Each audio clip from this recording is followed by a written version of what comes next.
कि आपने जीवन भर अपने देश भारत को सबसे ऊपर रखने की बात कही है। जब आप 8 साल के थे, तब आप आरएसएस में शामिल हुए, जो हिंदू राष्ट्रवाद के विचार का समर्थन करता है।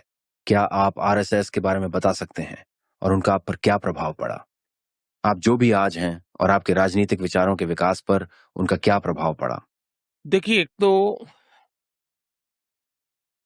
बचपन में कुछ न कुछ करते रहना ये स्वभाव था मेरा। मुझे याद है मेरे यहाँ एक माकोसी, मुझे नाम बड़ा याद नहीं, वो सेवा दल के शायद हुआ करते थे। माकोसी सोनी ऐसा कुछ तो भी थे। अब वो एक बजाने वाली डफली जैसा रखते थे अपने पास और देशभक्ति के गीत और उनकी आवाज भी बहुत अच्छी थी। तो हमारे गाँव में आते थे, तो अलग-अलग जगह पे उनके कार्यक्रम होते थे। तो मैं पागल की तरह बस उनको सुनने चला जाता था। रात-रात भर उनके देशभक्ति के गाने सुनता था, मुझे मज़ा आता था। क्यों आता था वो पता नहीं है। वैसे ही मेरे यहाँ राष्ट्रीय स्वयंसेवक संघ की शाखा चलती थी। शाखा में तो खेल-कूद होता, लेकिन देशभक्ति के गीत होते थे। वो मन को ज़रा बड़ा मज़ा आता था, एक मन को छूता था, अच्छा लगता था। तो ऐसे ही करके हम संघ में आ गए। तो र संघ के एक संस्कार तो मिले कि भाई कुछ भी सोचो, करो, अगर वो पढ़ते हो तो भी सोचो कि मैं इतना पढूँ मैं देश के काम आऊँ। अगर व्यायाम करता हूँ, मैं ऐसा व्यायाम करो कि मेरा शरीर भी देश को काम आए। ये संघ के लोग सिखाते रहते हैं।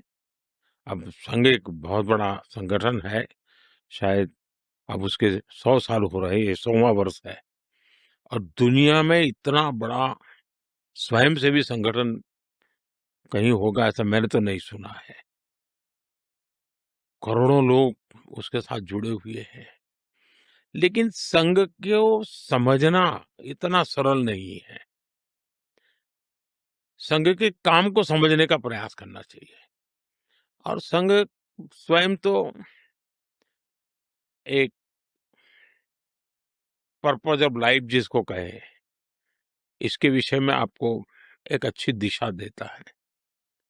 दूसरा, देश ही सब कुछ है और जन सेवा ही प्रभु सेवा है। ये जो हमारे वेद काल से जो कहा गया है, जो हमारे ऋषियों ने कहा, जो विवेकानंद ने कहा, वही बातें संघ के लोग करते हैं। तो स्वयंसेवक को कहते हैं कि भाई तुम्हें संघ में से जो प्रेरणा मिली, वो 1 घंटा शाखा है, वो स्वयं नहीं, यूनिफ़ॉर्म पहनना वो स्वयं से संघ नहीं है।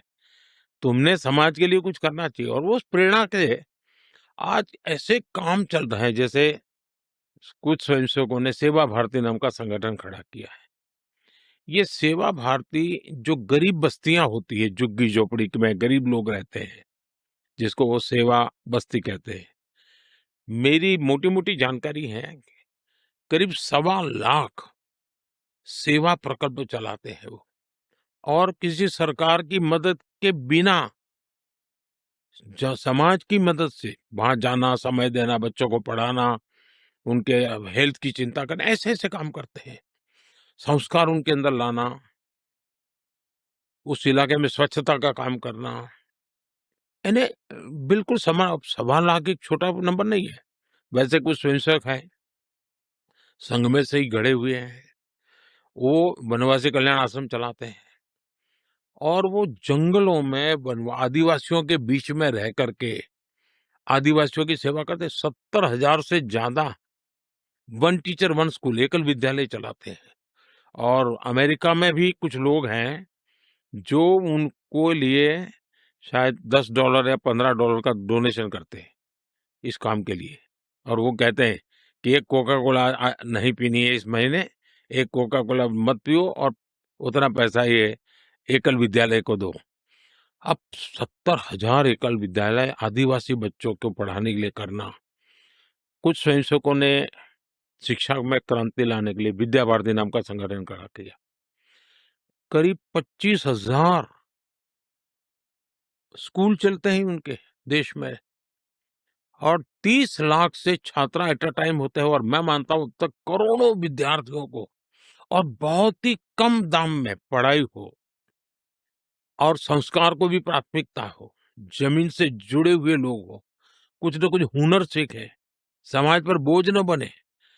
यानी जीवन के हर क्षेत्र में वे, चाहे महिला हो, युवा हो, इवन मजदूर, शायद उन मेंबरशिप के हिसाब से मैं कहूँ तो भारतीय मजदूर संघ है, शायद उसके 55,000 के करीब यूनियंस है शायद, और करोड़ों की तादाद में उनके मेंबर्स हैं।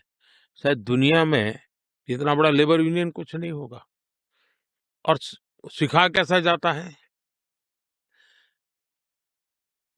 लेफ्टिस्ट लोगों ने मजदूरों की मूवमेंटों को बड़ा बल दिया। लेबर मूवमेंट जो लगे हैं उनका नारा क्या होता है? Workers of the world unite. दुनिया के मजदूरों एक हो जाओ, फिर देख लेंगे, ये भाव होता है।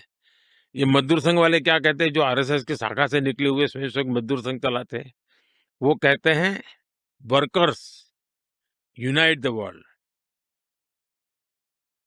वो कहते हैं workers of the world unite, ये कहते हैं workers unite the world. Unite the world. ये कितना बड़ा वाक्य, दो शब्दों में इधर उधर है, लेकिन कितना बड़ा वैचारिक बदलाव है।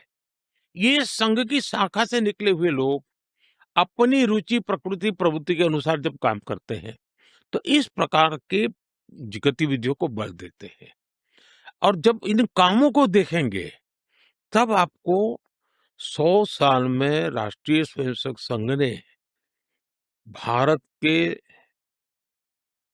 सारे चकाचौंध दुनिया से दूर रहते हुए एक साधक की तरह समर्पित भाव से, तो मेरा ये सौभाग्य रहा कि ऐसे पवित्र संगठन से मुझे संस्कार मिले जीवन के, लाइफ ऑफ पर्पज में जो मिला। फिर मेरा सौभाग्य रहा कि मैं कुछ पल के लिए, कुछ समय के लिए संतों के बीच चला गया, तो हम मुझे एक आध्यात्मिक अधिष्ठान मिला, तो शिस्त मिली, लाइफ ऑफ पर्पज मिला, संतों के बाद आध्यात्मिक अधिष्ठान मिला। स्वामी आत्मस्थानंद जी जैसे लोगों ने जीवन भर मेरा हाथ पकड़ करके रखा, हर पल मेरा मार्गदर्शन करते रहे। तो रामकृष्ण मिशन, स्वामी विवेकानंद जी, उनके विचार, संघ के सेवा भाव, इन सब ने मुझे